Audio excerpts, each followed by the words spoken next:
2026 June 9 సముద్రంలో విధులు నిర్వహిస్తున్నటువంటి విశాఖపట్నానికి చెందిన 44 ఏళ్ల మెరైన్ చీఫ్ ఇంజనీర్ పట్నాల సురేష్ తన భార్య భార్గవికి ఫోన్ చేసి, నేను ఇక్కడ చాలా అలసిపోయాను, అస్సలు పరిస్థితులు బాగాలేవని, ఇంకొద్ది రోజుల్లోనే ఇంటికి వచ్చేస్తానని చెప్పాడట.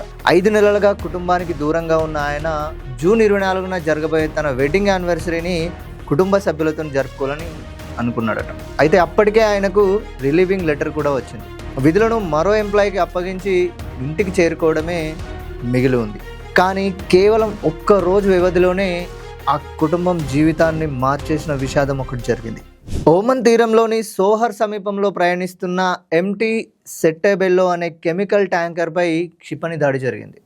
ఇంజన్ రూమ్ను క్షిపణి ఢీకొట్టడంతో భారీ మంటలు చెలరేగాయి. అయితే ఆ సమయంలో 24 మంది భారతీయ సిబ్బంది నౌకలో ఉన్నారు. అయితే వీరిలో 21 మందిని ఓమన్ ఆఫీసర్స్ రక్షించారు. కానీ 3 ఇండియన్స్ కనిపించకుండా పోయారు. అయితే మొదట వాళ్ళు దొరుకుతారేమోని ఆశలు కనిపించినా మెల్లిమెల్లిగా అవి సన్నగిల్లాయి. కొన్ని గంటల గాలింపు చర్యల తర్వాత గల్లంతైన 3 ఇండియన్ నేవీ ఆఫీసర్స్ మరణించినట్లు అధికారులు నిర్ధారించారు. ఈ ఘటనలో ప్రాణాలు కోల్పోయిన వారిలో విశాఖపట్నానికి చెందిన పట్నాల సురేష్ కూడా ఉన్నారు. భార్య, 2 కొడుకులు, జూన్ 24న జరుపుకోవాల్సిన వెడ్డింగ్ యానివర్సరీ అన్ని క్షణాల్లో జ్ఞాపకాలుగా మిగిలిపోయాయి. ఈ ఘటన ప్రపంచవ్యాప్తంగా తీవ్ర కలకలం రేపింది. ఈ ఘటనకు సంబంధించి అమెరికా కూడా తన వైపు నుంచి వివరణ ఇచ్చింది.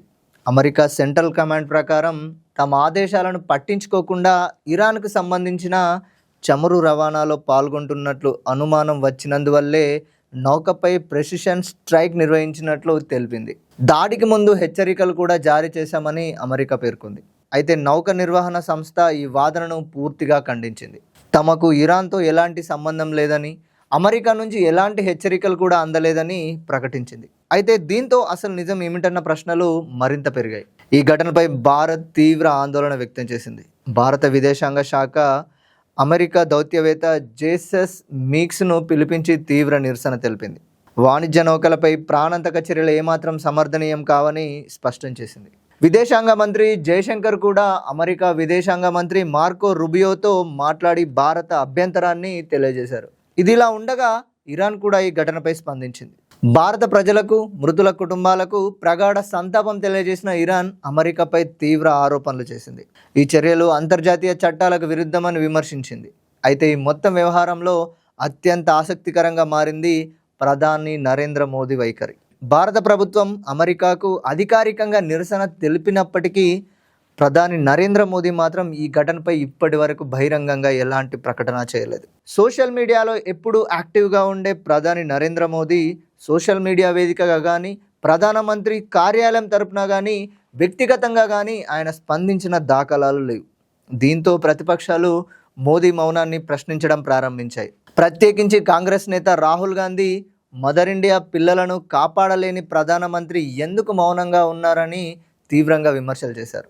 మరోవైపు భారత ప్రభుత్వం మాత్రం మృతుల కుటుంబాలకు అండగా ఉంటామని హామీ ఇచ్చింది. మృతదేహాలను స్వదేశానికి తీసుకురావడానికి చర్యలు చేపట్టింది.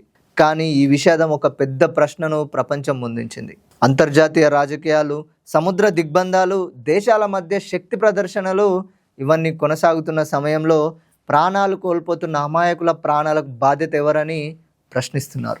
జూన్ 24న భార్యతో కలిసి వెడ్డింగ్ యానివర్సరీ జరుపుకోవాలని కలలు కన్న విశాఖవాసి సురేష్ చివరకు పార్థివ దేహంగా ఇంటికి చేరుకోవడం విధి ఎంత క్రూరమో మరోసారి గుర్తు చేసింది.